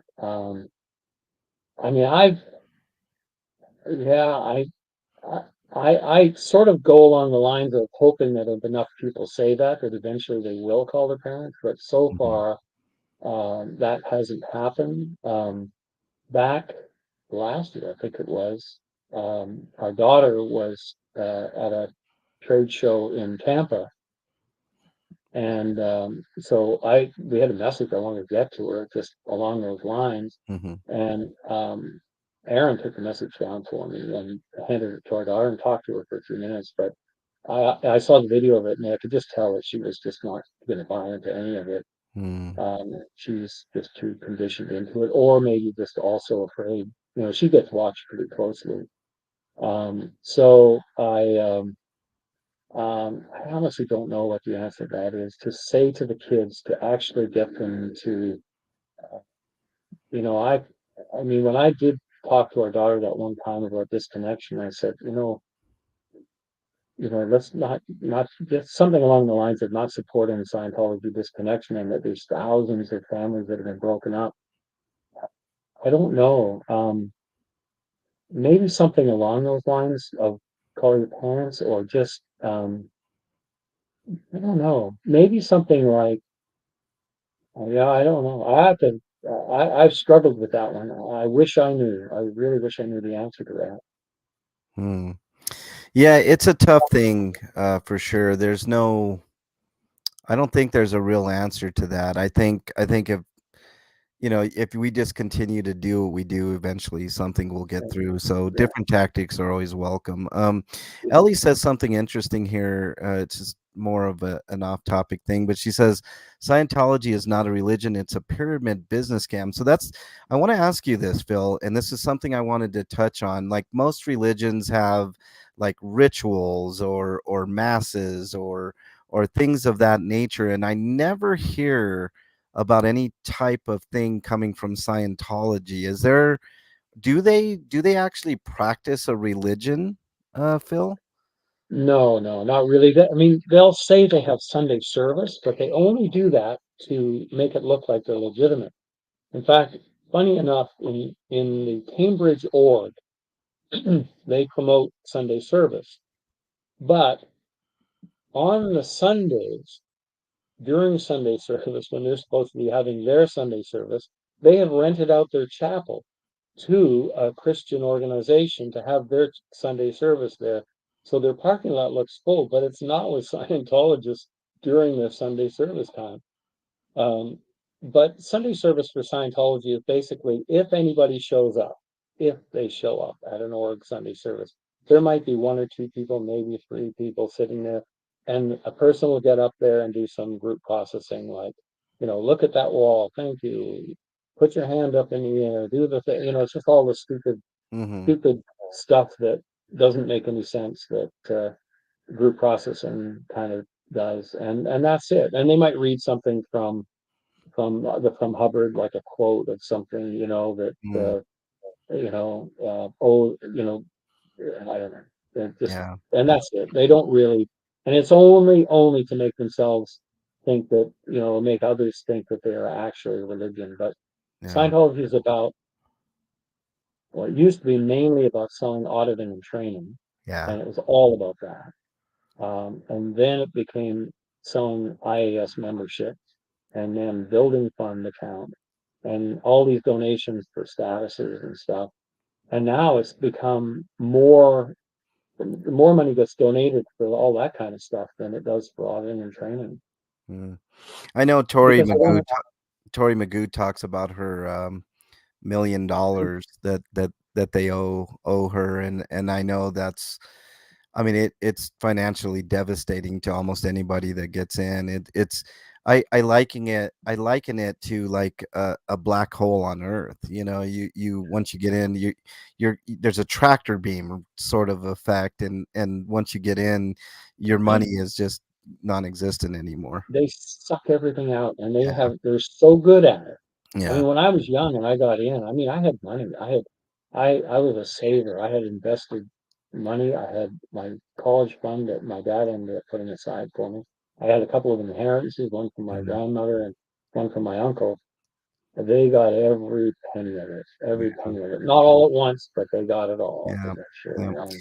Gimmickless Um, says something interesting here, Phil. I didn't mean to cut you off. no, that's fine. But he says the most common question to ask somebody in Scientology would be, "Will your handlers allow you to speak with me?" And I think that's kind of that's poignant. Well, it is, but they're not going to consider that they have handlers. Ah, Like if you ask out of a Scientologist, um, like in my mind, if I was a Scientologist, somebody said, "Would your handlers allow you to speak with me?" I would say, "I don't have any handlers. I'm independent." But if someone said to me, "Would Scientology allow you to have a conversation with me?" I might go, "Well, of course they would." And I suppose that the tough part is the follow up to that. But as far as handlers, Scientologists will not think that they have handlers and mm, deny that. got you. Um, Yeah. Um, KT PETA asked Phil, people that have lived life and join when they're older, what's their excuse for staying slash leaving the cult, reporting real crimes to the police and lawyers? What would there be, like, I mean, is there a big push to get older members or is it just the younger um, members? um, Scientology has mostly gone after young people, but in the last number of years, it's been hard for them to recruit anybody. And you see a lot of old people in Scientology because those were the young people from the 70s. Back then, it was all young people. I mean, I was trying to think back in the days when we were in Scientology in the 70s, and I don't recall the old people back then. There might have been one or two, but I don't recall them. Um, the older, somewhat older people that Scientology would get in are usually those that go in through what they call the WISE consulting groups. It's the Mm, World Institute of Scientology Enterprises, and they are a kind of like a consulting group of Scientologists who go and sign up uh, chiropractors, dentists, um, physical therapists, and they'll sign them up for this consulting and saying, "We'll help you boost your practice."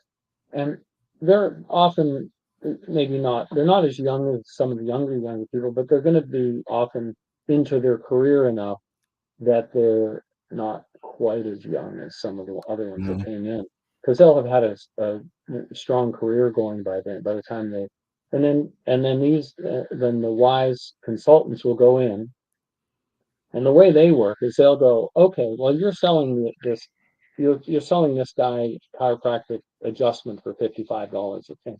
Why mm, don't you sell him a package and say, look, you can get it for $50 a crack if you pay me $5,000, and then I can just schedule you out for the next 6 months or whatever it is." So they start selling these packages. ugh, So the chiropractors are thrilled, and all of a sudden they've got hundreds of thousands of dollars in their bank accounts because and they've had all this consulting and how to get new people in, new thing anyway. But what mhm, happens is then Scientology, those consulting companies have a division in them where they follow up the consultants that help the chiropractors and the dentists build their business. They go in after it to sell them on Scientology and say, look at all the stuff we've done for you. There's some really mm, good management courses in Scientology. You should go to Celebrity Center because you're a celebrity, because you're a doctor, a chiropractor. mm, mm, You should go to Celebrity Center and do this course. So they sign them up for courses, and they burn through their hundreds of thousands of dollars that they just read in for to buy chiropractic, and they get them to put it all into Scientology. So now what happens? You have a dentist or a chiropractor who has booked out all of this work for months on end, and then they've spent it all in Scientology, and now they have to deliver all this chiropractor for the next 6 months. So then they have to, in order to make their money, they have to bring new people in and do the same. And it becomes and some of them have gotten big trouble for it. There have been a couple mm. of them that have actually lost their licenses. I think one in Florida actually went to prison because Wow. they were doing some funky tax deal on it to try to. anyway, because they get in trouble because, but that, sorry, I kind of, it's a bit of a convoluted way to talk about it, but they're typically a little bit older than the normal people that get into Scientology because Gotcha. they're the career type people that have gotten in. Um, and then there was a part of that question was getting out and reporting to law enforcement. Uh, Mm, when you've been in Scientology for a long time, like we were talking about this earlier in the interview about getting over the PTSD or the conditioning and mhm. stuff, it takes a long time. Yeah. So it takes people a long time to kind of get over it. And sometimes people just can't bring themselves to go against Scientology or to Mm, go out there and say, look, and sometimes there's the statute of limitations. They're out so long that mm, by the time they get around to going, oh, okay, I'm ready to talk now, yeah. but there's no legal recourse at that point. Yeah. Yeah. Vicky asked a question here. She says, "Is it a possibility that an SO member becomes a big enough liability to, due to outside pressure, that they push them out?" Yes, and that has happened. I don't think it's happened a lot, but I have heard specific stories on that happening. But I think it depends on who it is and where they have worked. If they're considered maybe someone who doesn't have any sort of um, information that might be considered out PR for Scientology, Mm, then I just let them go. But if there's someone like our daughter, I don't think that no matter what pressure was put on, I don't think they're going to kick her out because she's been in a position working directly with Miscavige, and he's not going to let her go for yeah. anything. She's watched really closely. Yeah. The Yeah. still binge watch protest is like, oh wait, oh, I haven't read it all. Okay, Phil, did you ever watch the height of the Senate protest? What are your thoughts on it?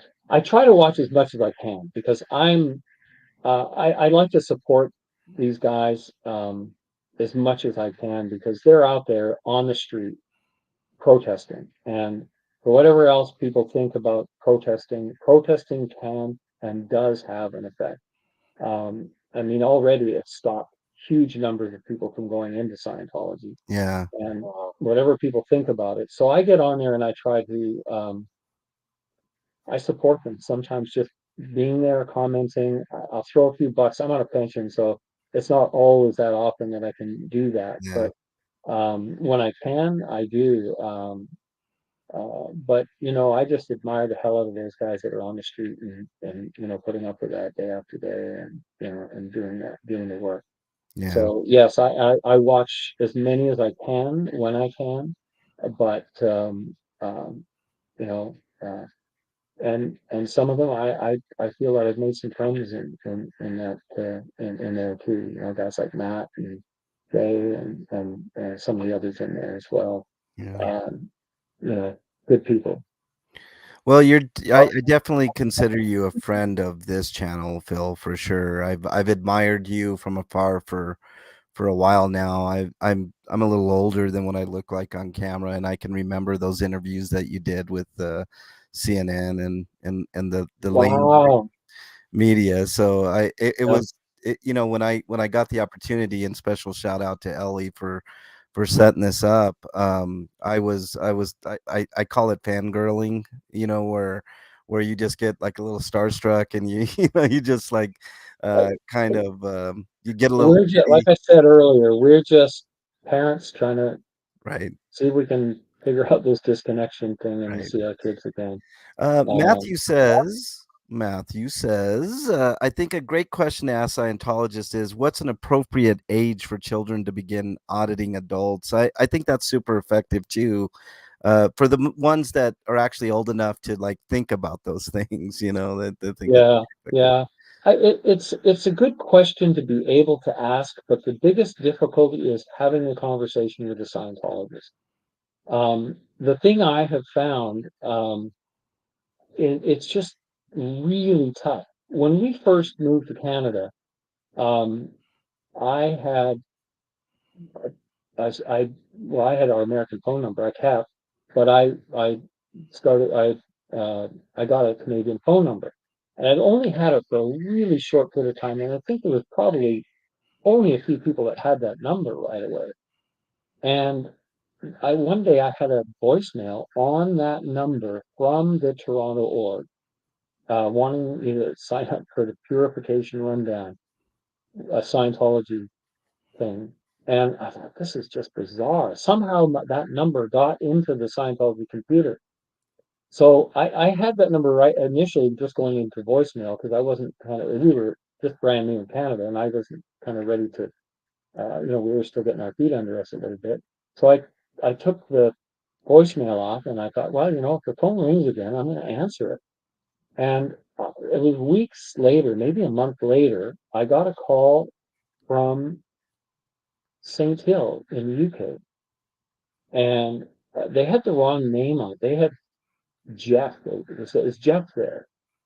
And I said, "Who's calling us?" He said, "Oh, this is St. Hill in the UK." And I had been to the UK back in '87, I think '88, maybe. Anyway,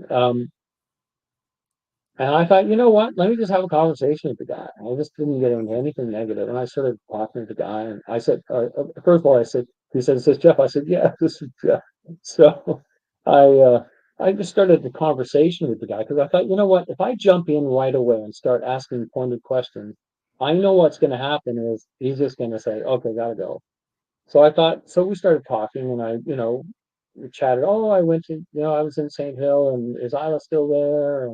Mm, Yeah, yada, yada, yada. And, just some of the memories that I had from being there. I tried to have a positive conversation. And then, um, and then I started to get into some things about, I can't remember exactly what I said, but it didn't take long for him to say, "Oh, gotta go," kind of thing, and then hung up, and that was the end of it. And I'm sure at that point my number came out of the database because I never heard back. But it was interesting that um, I, I was able to have a conversation. I recorded it, and um, I think Tony Ortega posted it once on his on the underground bunker, um, because at one point um, I brought up disconnection with the guy. This was before he kind of got off and hung up. I said, Scientology, like, what about disconnection? Breaking up families. And basically, his comment was that that was collateral damage. On the road to clearing the planet, there's going to be some, and that all those. I said, there's thousands of them. He says, well, that's just. I can't remember if he used the words collateral damage, but that was basically what he was saying was that disconnection and broken families are just collateral damage on mm, the road Scientology, and this coming from a Sea Org member uh, yeah. working at St. Hill in the UK, and that was pretty heavy to hear that. Yeah.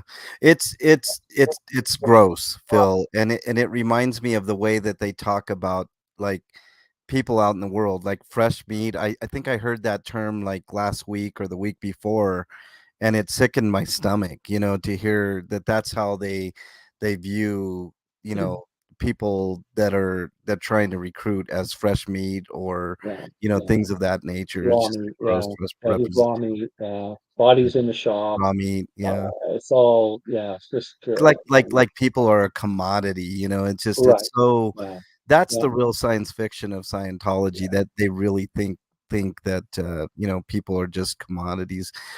Lenny G has a question.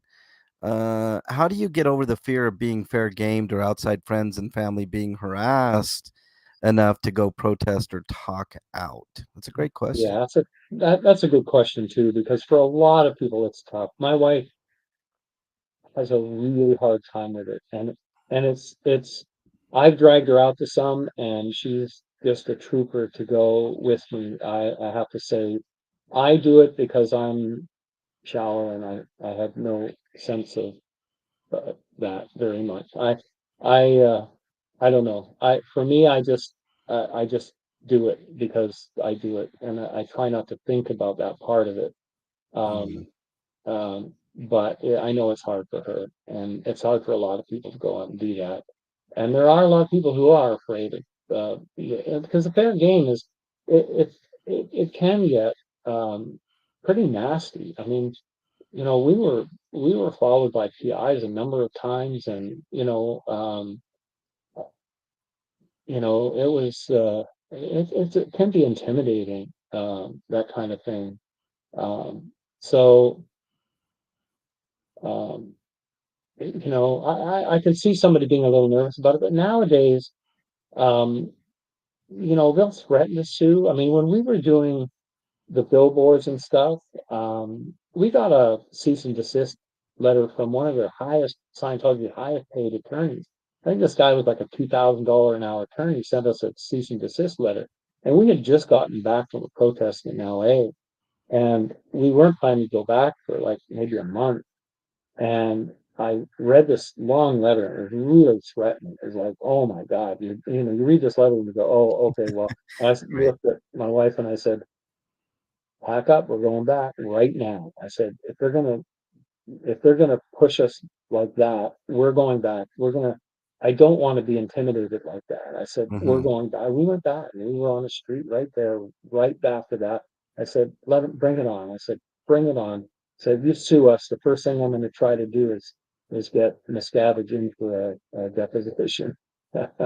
And Yeah. but yeah, I mean, I maybe not the smartest thing for me to do, but when I got that letter, I just said, okay, we're going right back down there. And we drove back into the city, 4.5 hours drive back into the city, turned right around and went back. So, but for a lot of people, that's tough, and I see that, and I could get it. I get it too. Yeah, That's it's the tack that I take, Phil. I'm in agreement 100%. And somebody mentioned it. I can't remember who. I'd love to give you credit, but I just lost the comment. It's you can't show fear because then that's what they seize on is fear. It's another. yeah, Police do this quite a bit, Phil. They'll do intimidation tactics. They will, and that's something I kind of wanted to talk to you about too, is the intersection of people like myself who are more civil rights activists and cop watchers and things of that nature. What do you think of the melding of those two kind of communities coming together and banding up against the evils of Scientology? as far as the police go, here's my thing on that. I think Scientology does ally themselves for sure, Yeah. and they've gotten some really scary clout in there. But I wouldn't paint all the police that way, because when we went down, one of the things we tried back in those days before the billboard is having a welfare check done on our son at Celebrity Center. And we went down to that Hollywood uh, police station down there, the one that supposedly was all Scientology, and went in and said, asked for a welfare check, and they said, okay, well, we'll send a couple of officers down there, and we were just to go down there and meet them there. So we went down there, and there was two officers there when we got there, and I spoke to them. I said, look, son's in there, and a few things, this and that, whatever, and we just want to know he's okay. So Yeah. Yeah. It's so okay. It's all right. I'll finish the story. But anyway, they went and they said, wait here. And they came back a bit later and they said, well, we talked to him on the phone and he's okay. And I said, well, how do you know it was him? So what were we talking about? I said, you have to see him. You need to actually see him in person, because I know Scientology is a lie. Mm, So they went back and they were in there for a while, and they came back out and they said, well, he's not here. They gave us an address of where he is. And I said, oh, okay, well, it's funny that he's not there. So, but I know what can happen is that if police show up looking for a certain person, they'll get them out of the org, mm, so they can say, oh, he's not here. So anyway, they went to the address, and one of the officers called me on the phone and said, Scientology gave us a fake address, and they were really pissed. They were like, pissed. So anyway, he said, leave it with us. We'll see what we can do. And so they tracked him down, and they How they did it, I don't know. They found out his wife's parents, her father was in the hospital. I don't know how they found that out, but they went to the hospital and our son was there, surrounded by Scientology handlers. Um, uh, Mm, yeah.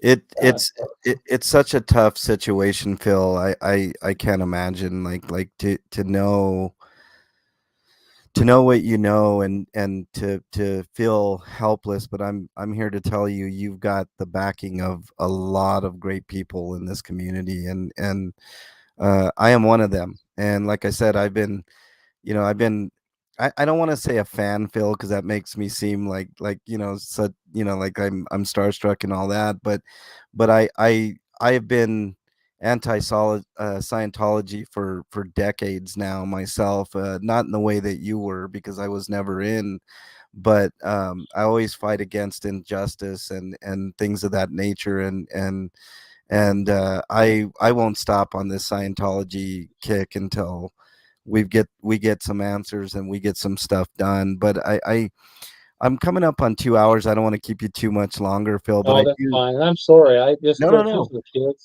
I like I said, I mean, I'm free. I mean, if you want to continue, I'll Yeah, continue. But I do have another question for you, and we can maybe do a second part to this because there's a lot I didn't touch on that I normally would, but it's just been such an amazing experience to sit here, for a couple of hours and kind of talk about some of the things that I particularly wanted to talk about. But something else in particular that I wanted to talk about, and maybe we'll end it here, and we'll have a part two at some point, is the First Amendment here in the United States is kind of one of the tenets of our country and stuff. And I know they have something similar up in Canada, but like in my view, I think I view Scientology as an enemy of the United States because of their suppressive nature. You want to talk about suppressive?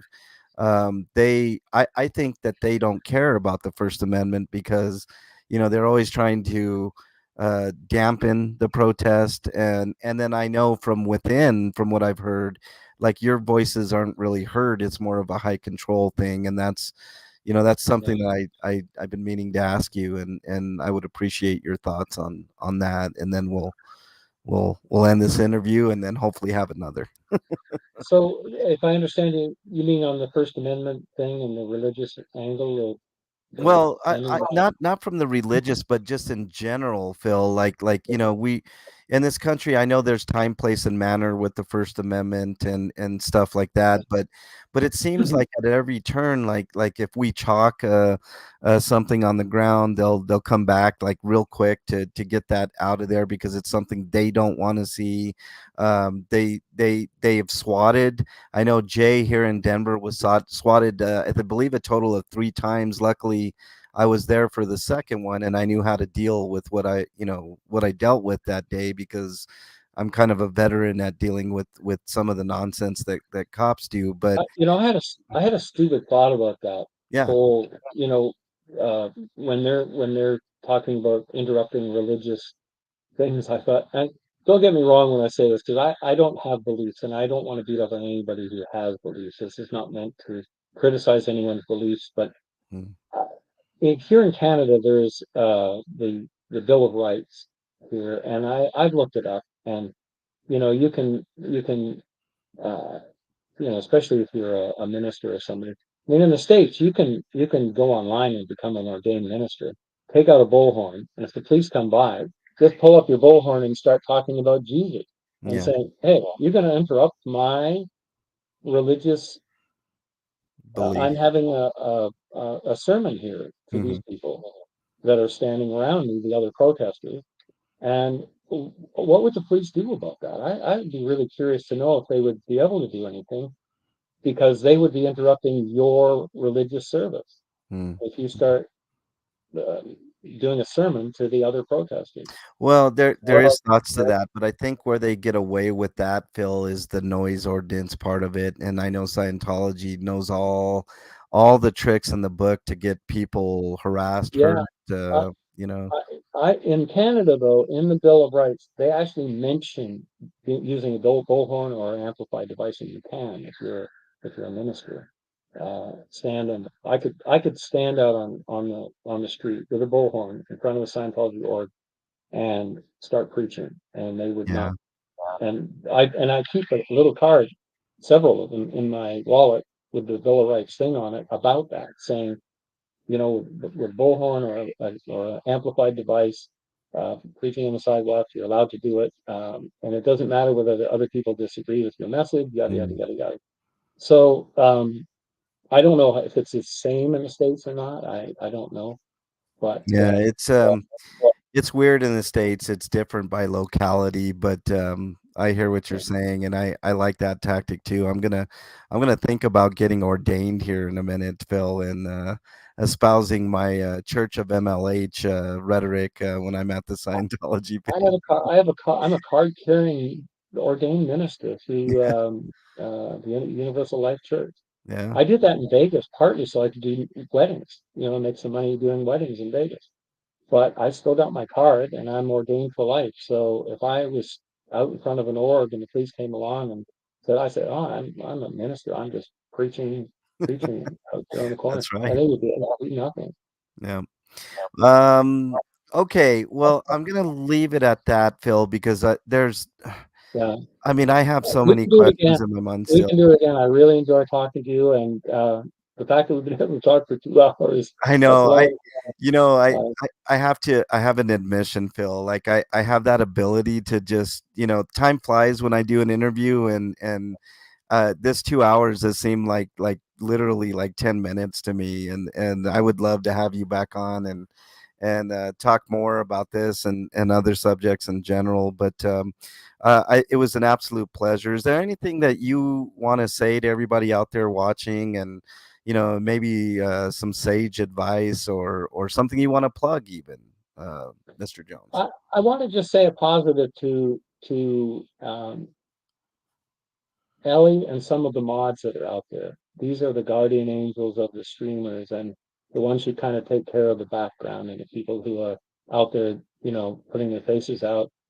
Um, a shout out to them because they're doing some of the hard work here too, and they definitely deserve some of the credit for what's going on out there and the help that they do.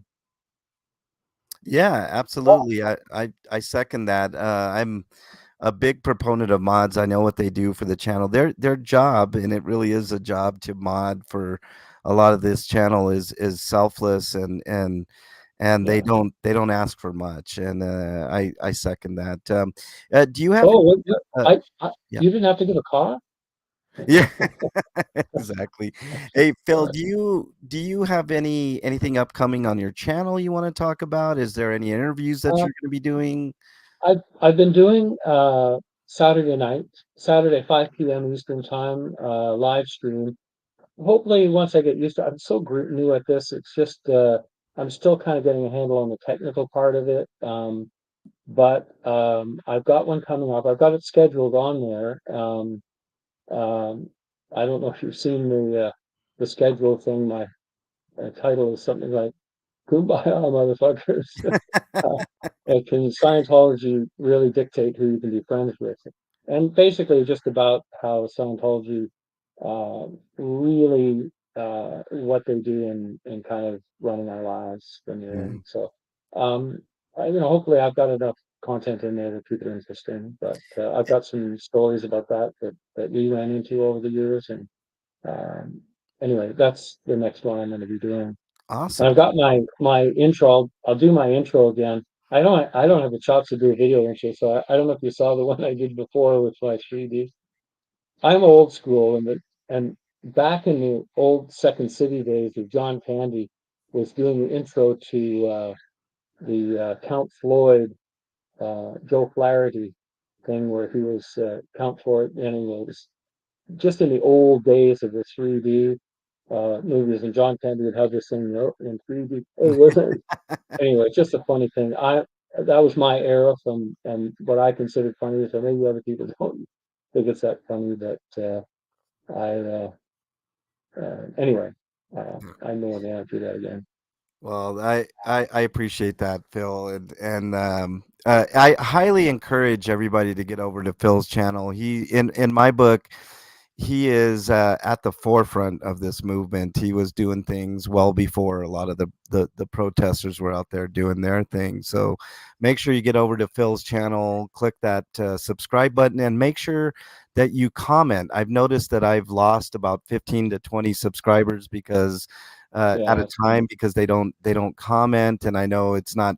YouTube has a weird way of dropping subscriptions, so make sure you subscribe and comment on some of Phil's videos. Um, Also, I just want to let everybody know I will be interviewing Windy City Thetan Watch tomorrow on the channel.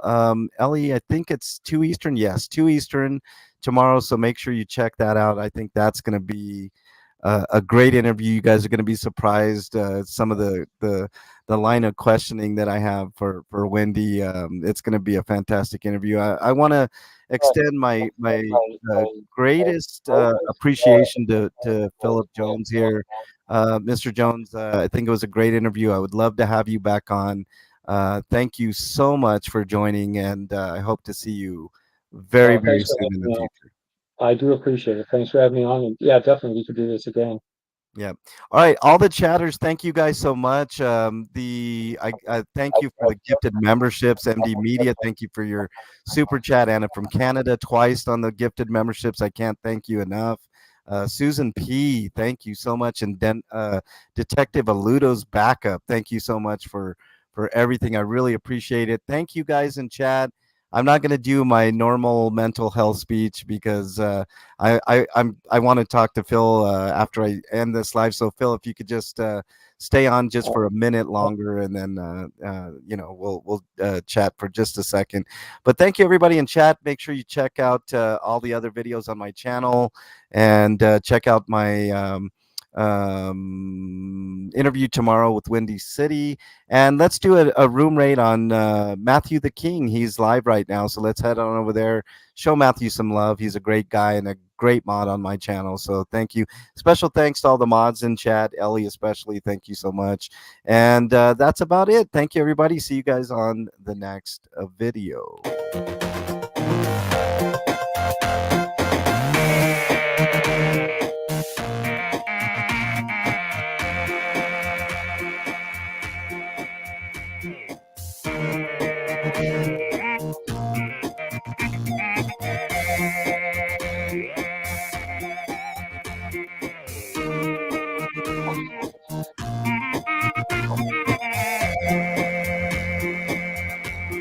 Are we still on?